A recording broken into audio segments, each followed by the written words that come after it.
Hi అండి. కూరగాయలు తెద్దామని మార్కెట్కి వెళ్తే పట్టపగలే చుక్కలు కనిపించినంత పని అయింది ఆ ధరలు చూసి. ఇక తప్పేదేం లేక ధర తక్కువగా రుచి ఎక్కువగా ఉండే పచ్చిమిర్చి పచ్చడి నూరేద్దామని ఫిక్స్ అయిపోయాను.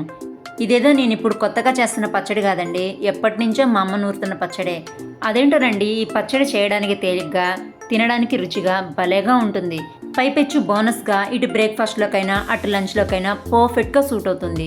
దీనికోసం కడాయిలో కాస్త ఆయిల్ వేసుకొని హీట్ అయినాక పచ్చిమిర్చిని వాడ్చుకొని చల్లారినాక వీటిని మిక్సీ జార్లోకో లేదా రోట్లోకో వేసుకొని రుచికి సరిపడా ఉప్పు, చిటికెడు పసుపు, వేడి నీళ్ళలో నానబెట్టుకున్న చింతపండు వేసి ఒకసారి మిక్సీ పట్టుకున్నాక మీకు ఇష్టమైతే ఉల్లిపాయ ముక్కలు కూడా వేసి మరోసారి గ్రైండ్ చేసుకున్నారంటే బ్రేక్ఫాస్ట్లోకి చక్కగా సూట్ అవుతుంది.